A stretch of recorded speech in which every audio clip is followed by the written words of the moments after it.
At 14:30 hours on September 22, 1943, Gross Admiral Karl Dönitz sat in his Berlin headquarters reading a report that confirmed what he had suspected for 3 months. In August, U-boats had sunk 25 Allied merchant ships totaling 119,601 tons. In the same month, Allied shipyards had delivered 106 new merchant vessels totaling approximately 760,000 tons. The ratio was catastrophic. For every ton German submarines sank, Allied shipyards were producing 6 tons of replacement shipping. The mathematics were simple, brutal, and final. Germany had lost the tonnage war. Dönitz had spent 4 years building U-boat tactics that terrorized Allied convoys. His submarines had sunk over 2,800 Allied merchant ships. They had killed tens of thousands of sailors. They had brought Britain to the edge of starvation in early 1943. But none of it mattered. American shipyards were producing merchant vessels at rates that made German successes irrelevant. The Battle of the Atlantic was not won by superior tactics or better weapons or braver sailors. It was won by industrial production, by welding torches and assembly lines, by a nation that could build ships faster than Germany could sink them. This was the economic calculation that determined Britain's survival and Germany's defeat. In September 1943 was when the numbers became undeniable. The crisis began in 1940. After France fell in June, Britain stood alone. The Royal Navy controlled the seas around Britain, but control meant nothing if merchant ships carrying food, fuel, and raw materials couldn't reach British ports. Britain imported 68 million tons of supplies annually before the war, everything from wheat to petroleum to steel. The island could not feed itself, could not fuel itself, could not sustain industrial production without constant shipping. Germany understood this vulnerability perfectly. Admiral Karl Dönitz had been developing U-boat tactics since 1935. He had studied World War I submarine campaigns. He knew Britain had nearly starved in 1917 when German U-boats sank 881,000 tons of Allied shipping in April alone. That campaign had almost worked. It had brought Britain within weeks of collapse before the convoy system, and American entry into the war turned the tide. Dönitz believed submarines could do it again. But this time, tactics would be different. Instead of operating independently, U-boats would hunt in coordinated groups, wolf packs. They would attack at night on the surface, where their low profile made them nearly impossible to detect. They would overwhelm convoy escorts through sheer numbers. One U-boat might be driven off. 10 U-boats attacking simultaneously from different directions could slaughter an entire convoy. The strategy required numbers. Dönitz calculated he needed 300 operational U-boats to cut Britain's Atlantic lifeline. With 300 boats, keeping 100 at sea continuously while others transited to and from patrol areas or underwent maintenance, he could position enough submarines along convoy routes to guarantee interceptions. Concentrated wolfpack attacks would sink ships faster than Britain could replace them. Merchant ship construction took months. Sinking them took minutes. The mathematics favored Germany. In September 1939, Germany had 57 U-boats total. Only 27 were suitable for Atlantic operations. The rest were small coastal boats. Dönitz was trying to strangle the world's largest merchant fleet with 24 submarines. It was absurd, but it was all he had. Early results were promising. On September 3, 1939, the first day of the war, U-30 torpedoed the passenger liner Athenia, killing 117 people, including 28 Americans. It was a mistake. The U-boat commander thought Athenia was an armed merchant cruiser, but the attack demonstrated British vulnerability. German submarines could operate with relative impunity in waters Britain claimed to control. Through 1940, U-boat successes mounted. Coastal convoys lost ships regularly. Independent ships sailing alone were slaughtered. The U-boat fleet was growing slowly. Training new crews took time. Building new boats took time, but every month, more submarines joined the Atlantic campaign. The critical period began in mid-1940. France's surrender gave Germany access to Atlantic ports. U-boats no longer had to transit through the North Sea and around Scotland to reach hunting grounds. They could operate from Brest, Lorient, Saint-Nazaire, La Rochelle, and Bordeaux. Transit times decreased by a week in each direction. More boats could stay on station longer. British merchant ship losses climbed steadily. In June 1940, U-boats sank 58 ships totaling 284,000 tons. In July, 38 ships, 195,000 tons. In August, 56 ships, 268,000 tons. In September, 59 ships, 295,000 tons. October brought the worst losses yet. 63 ships sunk, 352,000 tons. The pattern was accelerating. U-boats were sinking ships faster than Britain could replace them. British shipyards were building merchant vessels as quickly as possible, but construction took 6 to 8 months per ship. Replacing October's losses would require starting construction on 63 ships immediately, and they wouldn't be ready until spring 1941. Meanwhile, U-boats would sink hundreds more ships. Winston Churchill, who became Prime Minister in May 1940, understood the mathematics perfectly. He later wrote that the only thing that ever truly frightened him during the war was the U-boat peril. Not the Luftwaffe bombing London, not the threat of German invasion, not Rommel in North Africa, the U-boats. Because if they succeeded, nothing else mattered. Britain would starve. The war would be over. Churchill pushed British shipyards to maximum effort. He diverted resources from other programs. He begged the United States for help. But Britain's shipbuilding capacity was limited. The island had perhaps 40 shipyards capable of building ocean-going merchant vessels. Each yard could produce perhaps 3 to 4 ships per year working at maximum capacity. That meant roughly 150 ships annually in the best case. U-boats were already sinking 300 to 400 ships per year, and the numbers were climbing. The mathematics were impossible. Britain could not win a tonnage war with its own resources. American help was essential. But in 1940, America was neutral. The Neutrality Acts restricted what aid could be provided. Roosevelt wanted to help Britain but faced enormous political opposition. Isolationist sentiment was strong. The memory of World War I was fresh. Millions of Americans believed European wars were not America's problem. Roosevelt found ways to help within legal constraints. In September 1940, he arranged the Destroyers for Bases deal.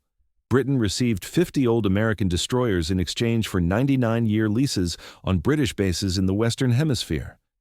The destroyers were obsolete, many barely seaworthy, but they provided escorts for convoys. Every escort mattered. U-boats avoided convoys with strong protection, seeking easier targets. In March 1941, Congress passed the Lend-Lease Act. America could now send weapons, supplies, and equipment to Britain without immediate payment. Britain would pay after the war, somehow. The legal fiction maintained American neutrality while providing unlimited aid. But merchant ships were still the bottleneck. Britain needed ships, not just cargo. And American shipyards in 1941 were not prepared for massive merchant construction. The problem was that American shipbuilding had languished during the Depression. Yards had closed. Skilled workers had left the industry. The remaining yards were building Navy warships, not merchant vessels. The United States had perhaps 15 major shipyards capable of merchant construction. Output was perhaps 100 ships per year, and most of those were for domestic use. This was when Henry Kaiser entered the picture. Kaiser was not a shipbuilder. He was a construction magnate who had built dams, bridges, and roads across the American West. He knew nothing about ships, but he understood mass production, assembly line techniques, and industrial organization. In December 1940, Kaiser proposed building a massive new shipyard in Richmond in California, specifically to produce merchant ships using automobile industry manufacturing methods. The Maritime Commission was skeptical. Ships were not cars. They were complex, custom-built vessels requiring skilled craftsmen. Traditional shipbuilding used experienced workers who knew every trade: riveters, welders, pipefitters, electricians, carpenters, each with years of training. Kaiser wanted to use unskilled workers, break construction into simple repetitive tasks, use prefabricated sections, and weld everything together like assembling a car. The plan seemed insane to traditional shipbuilders, but Kaiser had one advantage. He promised to build ships fast. The Maritime Commission was desperate. Britain was dying. In April 1941, U-boats sank 122 ships totaling 687,000 tons. In May, 58 ships, 326,000 tons. In June, 61 ships, 310,000 tons. Every month, hundreds of thousands of tons of shipping disappeared beneath the Atlantic. Kaiser got his contract. He built Richmond Shipyard No. 1 in 7 months. Construction began in January 1941. The first keel was laid in August.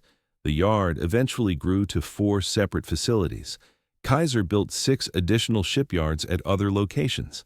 Together, they would produce over 400 ships during the war.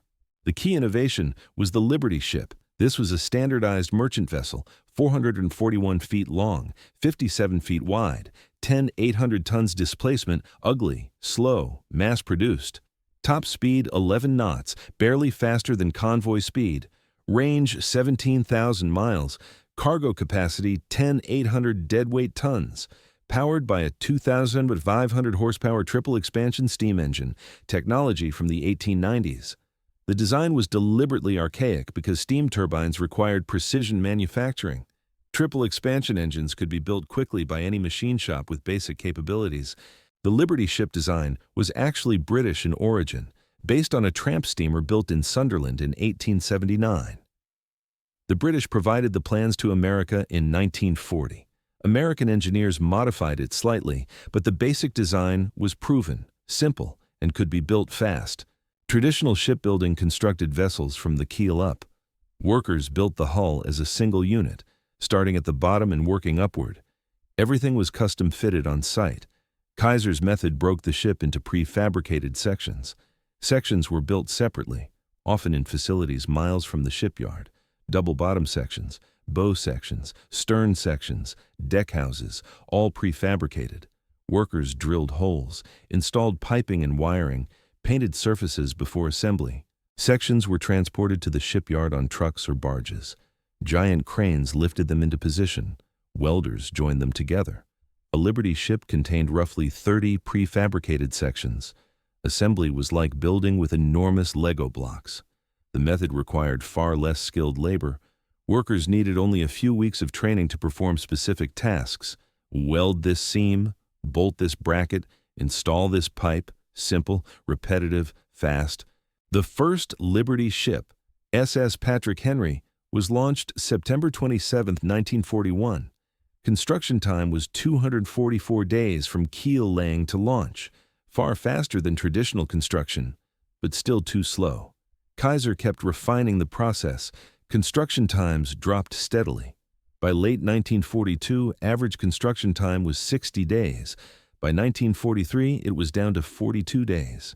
The record was set November 12, 1942. SS Robert E. Peary was built in 4 days, 15 hours, 29 minutes from keel laying to launch. She was completed as a publicity stunt, fully functional and seaworthy. The feat was never repeated in quite that time, but it demonstrated what mass production could achieve. A 10 800-ton ocean-going merchant ship built in less than a week. Cost per ship dropped as production ramped up. Early Liberty ships cost approximately $2.5 million each. By 1943, costs had fallen to approximately $1.5 million, and some were built for under $1 million. The price included complete construction, engines, equipment, everything needed to sail. For comparison, a single heavy bomber cost $200,000 to $300,000. A Liberty ship carried 10 800 tons of cargo across an ocean and back, repeatedly, for years. The economic value was staggering. But in 1941, Liberty ship production was just beginning. Only 14 Liberty ships were delivered before Pearl Harbor. Germany was still winning the tonnage war decisively, and then the situation got worse. Much worse. December 7th, 1941, Japan attacked Pearl Harbor. December 11th, Germany declared war on the United States. America was now fully in the war. U-boats could attack American shipping freely. No more legal restrictions. No more neutrality concerns. Admiral Donitz immediately ordered Operation Drumbeat, sending U-boats to American coastal waters. The American East Coast in January 1942 was a submarine commander's dream. Cities left their lights on. Ships sailed independently, silhouetted against the glow. No convoys, no escorts, no blackout discipline. Merchant ships broadcast their positions on open radio channels. U-boats sat off harbors and shot ships as they departed. It was a slaughter. In January 1942, U-boats sank 62 ships in American waters, most along the East Coast. In February, 65 ships. In March, 86 ships. In April, 69 ships. In May, 111 ships. The totals were catastrophic. Ships were being torpedoed within sight of Miami, New York, Atlantic City. Bodies and wreckage washed up on beaches. Tourists watched ships burn on the horizon. The U.S. Navy seemed helpless. American coastal defenses were unprepared. The Navy had few escort vessels. Doctrine had focused on fleet operations, not convoy protection.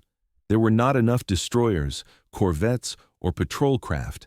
Anti-submarine warfare was not taught systematically. Radar was primitive. Sonar was unreliable. Depth charges were in short supply. Worse, the Navy resisted instituting a convoy system. Admiral Ernest King, Chief of Naval Operations, believed convoys were defensive and inefficient. He wanted to hunt U-boats aggressively. But hunting submarines in the open ocean without good intelligence was futile. U-boats were small, mobile, and the Atlantic was enormous. Convoys worked because they forced U-boats to come to the ships, where escorts could engage them. The British pleaded with King to start convoys immediately. They sent advisors who explained the convoy system in detail. King resisted for months. Meanwhile, U-boats sank ships with impunity. The delay cost hundreds of American lives and hundreds of thousands of tons of shipping. By summer 1942, America finally implemented coastal convoys. Losses along the East Coast dropped immediately. U-boats moved to the Caribbean, targeting oil tankers. Then they moved to the mid-Atlantic, the gap beyond aircraft coverage where escorts were weakest. The battle shifted, but the tonnage war continued. Allied losses in 1942 reached 1,604 ships totaling 7,797 tons. It was the worst year of the entire Battle of the Atlantic. For every ship American and British yards built, U-boats sank more than one. The ratio was unsustainable. Britain's imports had fallen from 68 million tons annually before the war to 34 million tons in 1941 to 23 million tons in 1942. The island was consuming stockpiles. Food rationing was severe. Fuel allocations were cut repeatedly. Industrial production was limited by raw material shortages. If losses continued at 1942 rates through 1943, Britain would collapse. Not from military defeat, from economic starvation. The tonnage war would be won by Germany through simple mathematics. U-boats were sinking ships faster than they could be replaced. But the numbers were about to change, dramatically. Liberty ship production was ramping up exponentially. In 1941, 14 Liberty ships had been delivered. In 1942, 597 Liberty ships were delivered. In 1943, 322 Liberty ships would be delivered, plus hundreds of other merchant ships from traditional yards. Each Liberty ship carried 10 800 deadweight tons. If a U-boat sank a Liberty ship, it had sunk 10 800 tons. But American yards were launching 3 Liberty ships per day by mid-1943. That was 400 tons daily, over 900,000 tons monthly, nearly 12 million tons annually from Liberty ships alone. U-boat kills peaked in November 1942 at 729,000 tons. They never reached that level again. Meanwhile, Allied merchant ship construction kept accelerating.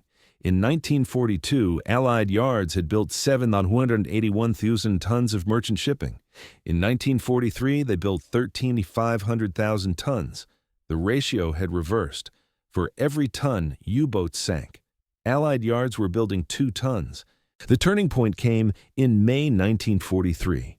U-boats sank 264,000 tons that month, but they lost 41 submarines.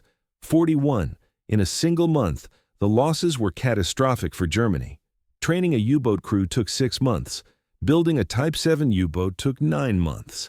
Losing 41 boats meant losing over 2,000 trained submariners and wiping out 9 months of production. Dönitz withdrew U-boats from the North Atlantic temporarily. He claimed it was to refit boats with better anti-aircraft weapons and radar detectors. But the real reason was simpler. U-boats were being destroyed faster than they could be replaced. The loss rate was unsustainable. In May 1943, for the first time, Allied merchant ship construction exceeded losses by a massive margin. New construction added over 1.2 million tons. Losses subtracted 264,000 tons. Net gain over 900,000 tons. And this was just 1 month. The trend would continue for the rest of the war. By September 1943, when Donitz read that report showing August's tonnage balance, the numbers were undeniable. The U-boat offensive had failed, not because tactics failed, not because German submarines were inferior, but because American industrial production had made tactical success strategically irrelevant. Germany had built 162 U-boats total from 1939 to 1945. America built 2,710 Liberty ships alone from 1941 to 1945, plus hundreds of Victory ships, tankers, and other specialized vessels. The industrial disparity was overwhelming. Each Liberty ship required 250,000 man-hours to build. Each U-boat required 460,000 man-hours.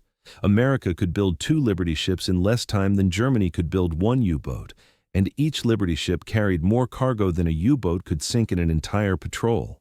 The economic calculation was brutal. Assume a U-boat sank 3 ships per patrol. Optimistic, but possible in 1942. Each patrol lasted roughly 8 weeks. That's 32 to 400 tons sunk per patrol if all 3 ships were Liberty-sized.